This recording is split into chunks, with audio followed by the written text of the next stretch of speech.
Hi and welcome to Dr. Rod's Bike Surgery. Now this week I face rather a special challenge because all this pile of bits here by the end of the programme should be assembled into a complete and running motorcycle. This week my guest is Patrick Kennedy, who's bought this 850 Suzuki Chopper as a project bike in bits and has come to me to ask if I can give him a hand to put it all together. But the good news for Patrick is I actually know something about the history of this bike. Hi Patrick, this is the final part of the jigsaw puzzle I see you got there. Yes, that's right, Rod. Right. It's come to us finished from the painter's rush job. Right, it's a beautiful looking paint job too. But you actually got this bike then as effectively a pile of bits. You haven't seen this bike together? This was a pile of salvageable pieces Right. that came to me that had been languishing in a shed waiting to be done. And I found out that you had a hand in this bike. At one stage. Indeed I did, yes. I mean, you've actually found the right man. I didn't realise until I started to look at these bits and pieces, but I actually did the original engineering on this bike. You're sure you're aware, the frame has been altered from standard. All this has been cut down and converted to take this custom tank. And yes, I have to admit to that. This was one of my projects. Seems to be a nice job, but I'm hoping that we can get it all together and get it running. Right. Shall we go and get some spanners out? Yeah, let's crack on. Okay, right. Right, we've now got the engine on the workbench here, so let's have a crack at putting the frame on. The first thing you'll notice is we've used my favourite pink fluffy blanket, which is to stop anything getting too scratched. And this technique is a lot easier than trying to get the engine into the frame.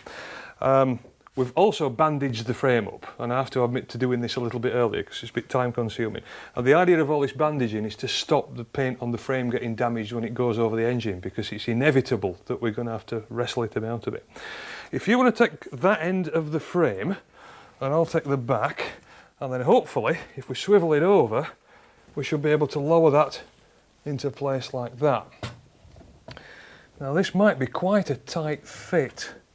They usually are a little bit tricky to get on, but of course on this bike, the frame's been significantly altered as well, which gives us even less space to work with. How are you doing at that side? Yep.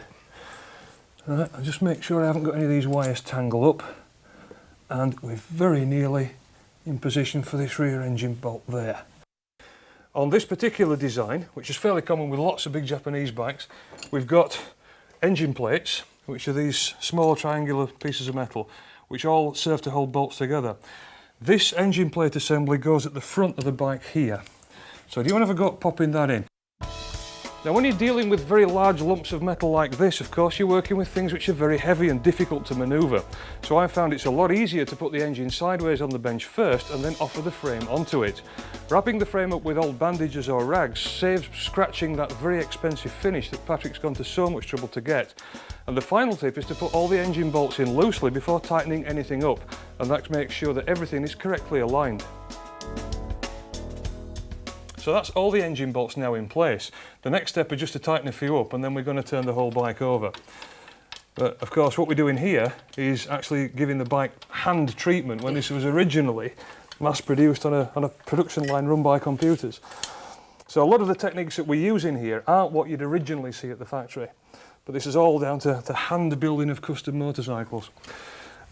Just need a few sockets to tighten some of these up, and then what we're going to do is spin the whole thing over, and it should start to look like the bare bones of a motorcycle if we've done a good job. Let's see how we've got on. How are you doing at your side? Yeah, getting there. Right. We don't need to tighten everything up fully at this stage, because there is one more engine mounting to go on at the other side. You will also find as well that, what we've done here in order to customise this bike is start with the standard frame and then modify it. But of course, some people will buy an aftermarket frame or even have a frame specially made. And in that case, the original engine bolts may not fit at all, and you may have to customise the whole thing. That's particularly true if you're working with expensive or imported American things, which in many cases simply don't fit at all, and you've got to re-engineer everything while it's on the bench. So Patrick, you've been riding bikes for quite a while, I believe. And you've done quite a bit of mileage on bikes, I believe, didn't you? You did some European touring? Or? Yes, I've been across Europe on my bike, and been to lots of rallies and lots of good parties and stuff, and that's basically what the whole lifestyle is about, and just getting out and enjoying things and meeting people and keeping... Great when the sun shines, isn't it? It's nice, yeah, it has its bad moments sometimes when you're sliding around in a big mud bath, but hell, that's a party and that's a weekend and that's the way to do it, isn't it? What's the furthest you've been to a party then? We ended up in South America. As luck would have it, we ended up meeting the head of a very famous tribe, the tribe called Warani tribe, who live in the Amazon. Yeah. And they're a tribe of headhunters. And that sounds really scary. It was quite scary at the time, and it was even scarier when they invited us to go and live in their village for a week. God, we wasn't sure whether we were on the menu or, or what we were going to be, but it was actually absolutely a fantastic experience. Yeah. It was a life-changing experience for everybody who went. We've still got quite a daunting pile of bits here. But some of these bits are brand new, aren't they? But am I right in thinking most of these parts have been refurbished? Yes, but basically everything except for the mud guards and the tank and the oil cooler. Everything else has been salvaged from the original bike. Right, let's get back then. Right, next thing is to pop the drive shaft on here. Because it's a shaft drive bike, there's no chain. There's a flange at the back of the gearbox there, if you can see that. There's a flange there that meets it. So if you can offer that up, I've got these 4 special bolts, which will pop in to hold it all together. Now these are actually special high tensile bolts, and it's quite important that you use the genuine ones, rather than something from the hardware shop. And what we're going to do then is assemble the whole rear suspension around the drive shaft. Now, this is probably the easiest way to build the bike, but if you were just doing some servicing or maintenance work on it, you wouldn't have to strip all the back end off to get to this. Right, that's the drive shaft assembly in place. What I want to do now is have a go offering the swing arm in, but just before we do that, the swinging arm bearings need to go into there. And here we've got a taper roller bearing on each side. I've got new bearings and I've put fresh grease on them. If you pop that over, and there's the other one. And these are the bearings that the whole rear suspension pivots on. Lovely. Okay. If you can slide that in now, what we need to do is offer the drive shaft through that. And it can rattle on the inside of the swing arm, that's not too much of a problem. And that hopefully will now clear those bolts and sit into the frame. This job really is much easier if there are 2 people to do it. It can be quite tricky if you're doing this alone, because these parts are quite large and heavy, and it does require a little bit of waggling. Now, if you have had parts powder coated, it's wise to be aware that that can add an extra thickness of coating to the metal, and sometimes that'll need dressing up with a file before everything will quite slot together smoothly. In this case, we just had to persuade the swing arm a little bit before it's finally slotted into place. Right, that's the swing arm in place, but just to support it now, what we really need is a shock absorber on this side. If you have that one handy, that's great, and that should just slide over the top there and hook into that eye. Look at that, looks like it was made for it. Now that's the suspension fitted and connected up, but of course this bike shouldn't have 1 shock absorber, it should have 2. But we've still got all the drive assembly to go on here for the shaft drive, and the other shock absorber fits onto that. So what we've got next is this great big lump here. And this mammoth part of the machine is actually the rear drive for the wheel, and this is what converts the rotation of the shaft drive into the rotation for the wheel. I'm afraid I have rather a bad habit of referring to this as a differential, but of course any engineer will know that it isn't. It's merely a crown and pinion assembly, but nonetheless it's a beautiful piece of engineering. If I can hook that in there, and the idea is, hopefully, we can engage that onto the end of the drive shaft. And again, this is simply because we're assembling this in a slightly different sequence to if you were doing this as part of a maintenance routine. There we go, that's in. And now, I may just have to rotate that to engage it on the splines on the drive shaft. And eventually, that'll hook into place and it'll just bolt up. Alright, just have to feed these in by hand, but then that's the rear drive assembly in place. And that's how your shaft drive works. So it is a rather more complicated setup than with a chain, but of course once it's in place and set up, you don't need to do any maintenance with this at all, and it should run quite reliably for many, many years. The other advantage with shaft drive as well, of course, is that there's nothing to adjust, so you don't have to keep moving the wheel backwards in the suspension to reset your chain tension. Yes. And that has effects on the way the bike handles. That's because nothing on the steering geometry of the bike changes when you make adjustments. And that's it for part 1. Come back and join us in part 2 when hopefully all the rest of the bike will be built.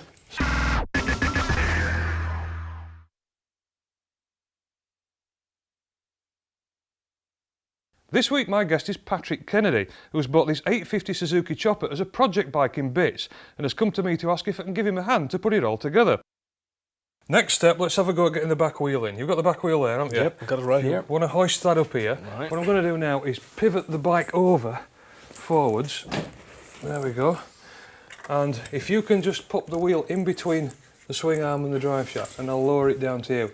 Now the splines on there actually engage onto a spline in the back wheel. So what we should be able to do is just hook that in. Again, this can be quite tricky if there's only one of you. And you have to do this by yourself if you have a rear wheel puncture at the side of the road. Put it down a little bit more. So it's just getting that. Once it's hooked on in the right place, it'll just click into place. Once you've done it a couple of times, it becomes second nature. There we go. Now that should actually fit in a little bit further. It's not quite on the splines. So if I take the weight of the bike, if you just waggle the wheel a little bit, it should push in towards me. And nearly. Yeah, that's the one. That's perfect. Right, I've got that's it. quite safe for the moment. Next, wheel spindle. This is what holds the wheel in. And this goes all the way through the back of the bike. Now, there's a couple of different spacers on there, and it's quite important that the spacers go in the right order. So what we've done is carefully taken them off and kept them in the sequence they came out. With a spacer there, with this bracket here, that's actually the mounting bracket for the rear brake caliper, and then with a spacer outboard of it. So with a little bit of light grease on there, it doesn't need too much.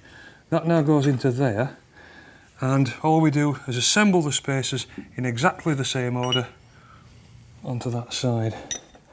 So that's first that one. The rear brake caliper mounting bracket goes in next, but let's just pop that one in behind it because I'll have a little bit more room to do it. Can you just pop that brake caliper mounting bracket into that gap for me? That way, yeah. If you pop it above my hand, that's the one. And the other way around. That's the way, yeah. It. It's all part of this big jigsaw puzzle of figuring out how it was first assembled. That's it, and that should now just slide through. And with the rubber mallet, would you like to tap that all the way through? Certainly.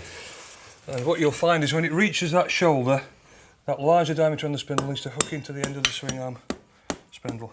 Doesn't matter too much about that for now. This slot needs to go in. Doesn't really matter. No. Just pop it all the way through. Brilliant. And there we go. And big washer, big nut on the other side, and that holds the wheel on. Now we've still got to mount up the rear brake assembly. So for the time being, I'm not going to tighten this up. We'll put all that on first, and then we'll bolt it all up solid. But there's your bike with the engine in and a back wheel in it. Now, we were never actually going to build a complete bike in a half-hour show, so I hope you'll excuse us by cheating slightly. We've now put the bike up on blocks, which means it's a bit easier to get to the front end to put the forks and front wheel in.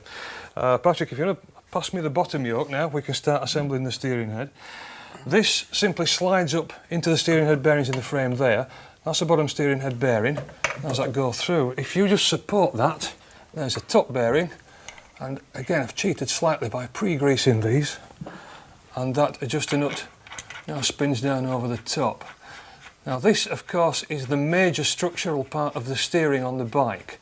So this does need to be set up quite carefully. Ideally, if you just let go of that now, that should flop from one side to the other.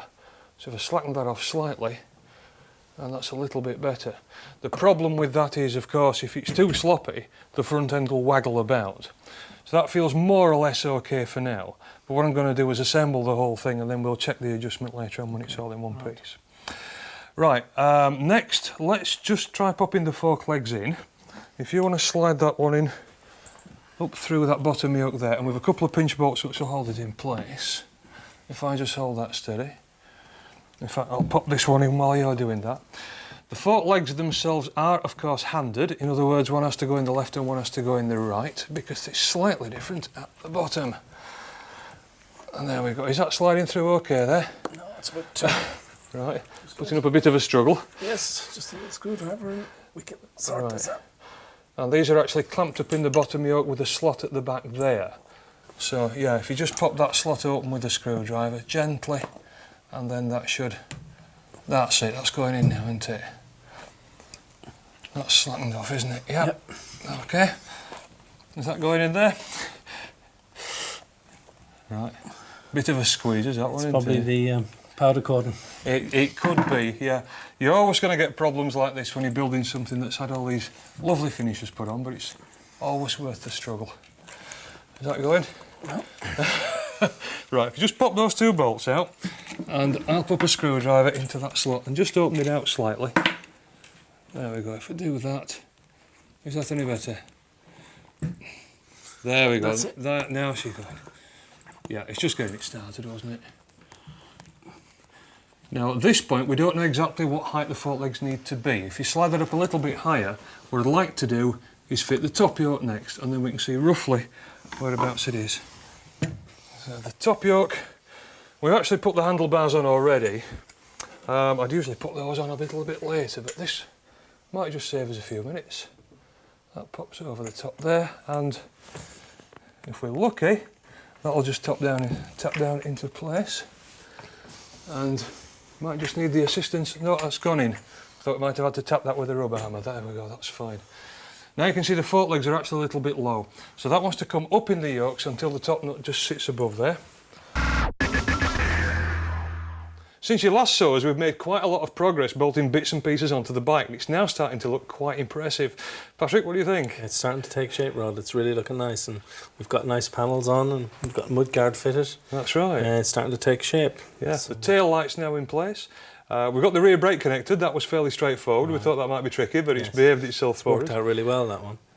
These beautiful polished footrest hanger plates are there. That'll help to support the exhaust system. And of course, round at the front end of the bike, we've now got the headlamp on, the speedos there.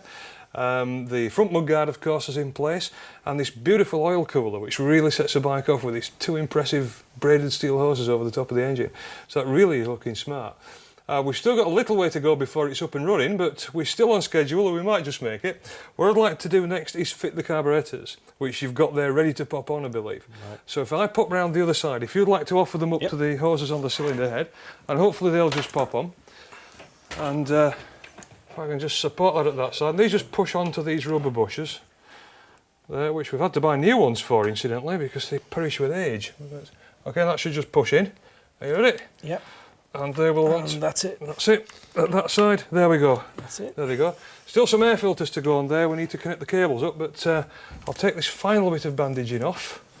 Now we can see the frame in all its glory, and that's protected it from any kind of accidents or scratches while all this slot's gone together. And there we go. Isn't that beautiful? Right. So next, petrol tank, seat, exhaust system to go on. Some engine oil, and away we go. We're really there. So next, you're going to be riding the bike. Since you last saw us, we've put all the finishing touches to the bike except the electrical system. And fortunately, my friend Ferret of Ferret's Custom Electricery is here to help us finish off all the electrics. So how's it going, Ferret? Have you got everything wired up and sorted? As it happens, yep, the bike is in fact ready to rock now. We've got the battery in, and we've built a complete harness from scratch using quality materials, using the same colour wires that the bike would have had if the bike had been built like this when it was new. Fantastic. And it's ready to rock. When I start on a machine like this, as I did with this one, it was beautiful to look at. All the parts were there, but there was no life in it. It wasn't going to go anywhere because there was no electrics on it. And now, as you're about to find out, it is ready to rock. Marvellous. So this is all sorted out, ready to go? Absolutely, just turn the key, press the button. Right, sounds like the moment of truth, Patrick. It's about time we sorted it out then, isn't Okay, it? well, do you want to have a go? Yeah, why not? We'll give it a go. Right, fingers crossed. Whoa! Hey, we have liftoff. At this juncture, now the bike is running, it's very important to make sure that the battery is charging, because then we know that when we're out on the road, we're not going to come to a sudden and abrupt stop with a flat battery. So you can test that while it's running like this? We can indeed. It has to be running. In order to test that, we just use a standard multimeter that's available in any decent electrical hardware shop. And it's simple. I've seen those, but I'm not sure everyone knows how to use Well, it's one. a bit of a black art, it has to be said. If the moon's in Taurus and there's an R in the month, then you've got a chance of getting it right. but basically we just connect the black wire to the negative terminal of the battery. Can I hold that That's for you? good. The red wire to the positive terminal of the battery. And this we tells us see, what's happening that on the tells you battery how then. many volts that the battery is receiving from the charging system, and in this case we've got 15, which, well, we know that's not going to go flat. It's Right. a 12-volt system. It means that the coils, the lights, all of the whole system is obtaining that voltage when you turn it on, which means you're going to have very nice bright lights, big fat sparks, and she'll go like a rocket. They do all that talking with a gun. They'll shoot them as fast as they come. But a million new voices will be found. Their heads are held high, the braver ones. 'Cause there's a riot in the streets, hiding in the dark, waiting for the light of day. When they call out their warning, we can hear what they say. 'Cause there's a riot in the streets. Right, what's she like to ride, Patrick? It's very smooth. Suspension needs a little bit of tweaking here and there. Yeah, It sounds absolutely fantastic. it certainly does. Yeah. And I mean, it looks really nice going down the road, and I'm very happy with it. It's looking from this pile of bits we had It's to incredible, this. really. It's just like, you know. I think we deserve a bit of I think so. congratulations A slap for that. on each other's back. Why That's not? come out Yeah. fantastically well, hasn't Yeah, it? it looks really, really nice. And Great. as I said, we'll take it back in and do a little bit of tweaking to the Yeah. suspensions, and I think it should really handle nicely then. Yeah, a little bit of setting up, Yeah. but it's not surprising, really, No. considering what we started with. No, exactly. And I mean, Brilliant. you're going to get them few little bits that you're not happy with, and it probably would suit different riders of different weights Of as well. course, yeah.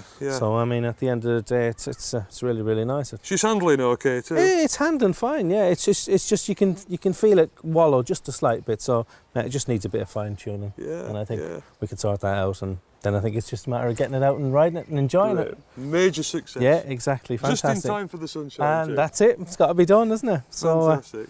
And don't forget to come back next week to see the next patient in Dr. Rod's bike surgery.